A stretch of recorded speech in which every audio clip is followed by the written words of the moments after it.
తెలుగుదేశం పార్టీకి కార్యకర్తలే అసలైన బలమని, రాబోయే రోజుల్లో కోవూరు నియోజకవర్గంలో ఒకే పార్టీ ఉంటుందని, అది తెలుగుదేశం పార్టీనే అని ఎమ్మెల్యే వేమిరెడ్డి ప్రశాంత్ రెడ్డి చెప్పారు. మంగళవారం నెల్లూరు జిల్లా బుచ్చిరెడ్డిపాలెం పట్టణంలోని కేవీఆర్ ఫంక్షన్ హాల్లో సుపరిపాలనలో తొలి అడుగు కార్యక్రమంలో భాగంగా ఉత్తమ కార్యకర్తలకు ప్రశంసా పత్రాల అందజేత కార్యక్రమంలో ఆమె పాల్గొన్నారు. ఈ సందర్భంగా మాట్లాడుతూ పార్టీ కోసం కష్టపడ్డ ప్రతి కార్యకర్తకు తెలుగుదేశం పార్టీ ఎప్పుడూ అండగా ఉంటుందని చెప్పారు. జెండా మోసిన ప్రతి కార్యకర్తకు గౌరవం, గుర్తింపు, పదవులు అందేలా చేసిన ఘనత ముఖ్యమంత్రి చంద్రబాబు నాయుడు, లోకేష్ కు దక్కుతుందని చెప్పారు. తన గెలుపు కోసం శ్రమించిన నియోజకవర్గంలోని ప్రతి కార్యకర్తను గుండెల్లో పెట్టుకొని చూసుకుంటామని అన్నారు.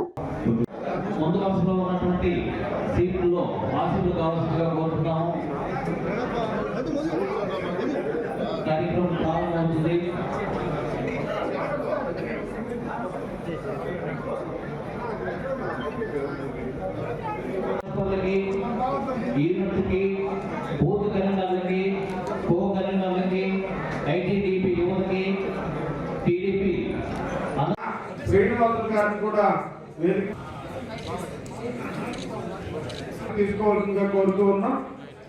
అనుమతితో ఈ సభాముఖంగా మరొకటి హేమంత్ గారు, ఎస్కే సాదిక్ గారు, చెరుకూరు మహేష్ గారు, నెట్రపాక జగదీష్, పడుకోడు మహేష్ గారు, గంగవరం గ్రామం నుంచి సింగారెడ్డి లక్ష్మీ గారు, తెలుగుకి శ్రీనివాసులు గారు వీళ్ళందరూ కనపడుతున్నారు. వాళ్ళందరికీ కూడా ప్రత్యేకమైన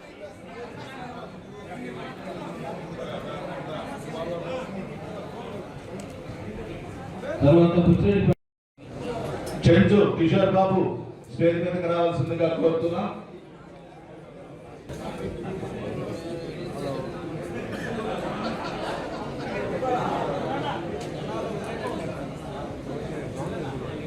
కోరుతున్నా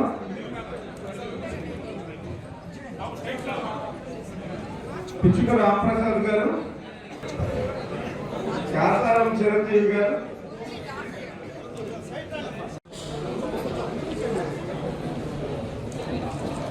దయచేసి ఆశీర్వాదాలుగా కోరుతున్నాము.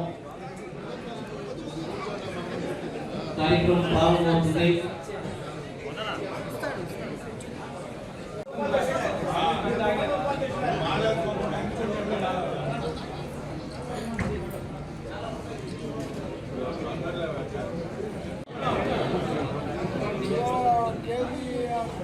జిల్లా అధికార ప్రతినిధిగా ఎన్నికైనటువంటి చెంచు కిషోర్ బాబు గారు, చంద్రబాబు నాయుడు గారు ఏదైతే చెప్పారో, మనం అధికారంలోకి వస్తే ల్యాండ్ యాక్ట్ రద్దు చేస్తామన్నారు.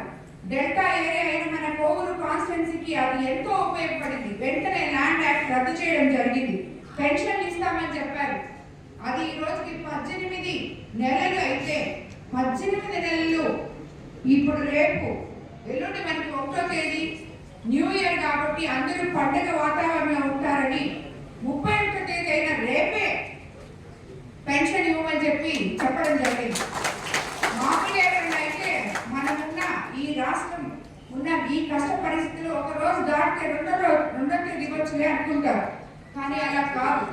ప్రజలందరూ సంతోషంగా ఉండాలని, సుభిక్షంగా ఉండాలని పండుగ కన్నా ముందు ఒక రోజు రేపే మనం పెన్షన్ ఇవ్వబోతున్నాం.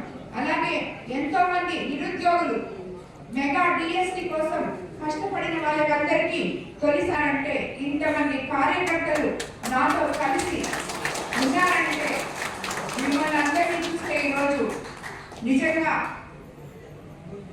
మీ అందరి కష్టపడితే నేను ఈరోజు ఇక్కడ ఎమ్మెల్యేగా నిలబడున్నాను. అలాగే మన ప్రభుత్వం అధికారంలోకి రాకముందు మనం ఏవైతే మాట ఇచ్చామో, మన ముఖ్యమంత్రి చంద్రబాబు నాయుడు గారు అధికారంలోకి వచ్చినాక ఏమేమైతే చేస్తామని చెప్పారో అవన్నీ కూడా జరిగాయి. కానీ ముందుగా ఆయన చెప్పింది కార్యకర్తలే నా బలం, కార్యకర్తే అధినేత అని చెప్పారు. ఈరోజు ఎవరు ఎన్ని మాట్లాడినా, ప్రతిపక్ష పార్టీలు అవ్వచ్చు, కొన్ని మీడియాలు అవ్వచ్చు, ఎవరు ఎన్ని మాట్లాడినా కొత్తగా వైసీపీలో నుంచి వచ్చారు, వాళ్ళదే బలము, వాళ్ళదే రాజ్యము, కోవూరు కాన్స్టిట్యున్సీలని మాట్లాడడానికి లేకుండా ఈరోజు ప్రతి కార్యకర్తకి తెలుగుదేశం నాయకుడికి పదవులు ఇవ్వడం జరిగింది, గౌరవం ఇవ్వడం జరిగింది అని చెప్పి నేను మనస్ఫూర్తిగా నమ్ముతున్నాను. ఎందుకంటే ఏ కార్యకర్త అయితే నా కోసం కష్టపడ్డాడో ఆ కార్యకర్త కష్టం వచ్చిందమ్మా నా ఇంటి తలుపు కడితే ఆ కార్యకర్తకి అన్యాయం జరగకుండా ఆ కార్యకర్తకి న్యాయం జరిగే విధంగా నేను చేస్తున్నానని నేను అనుకుంటున్నాను.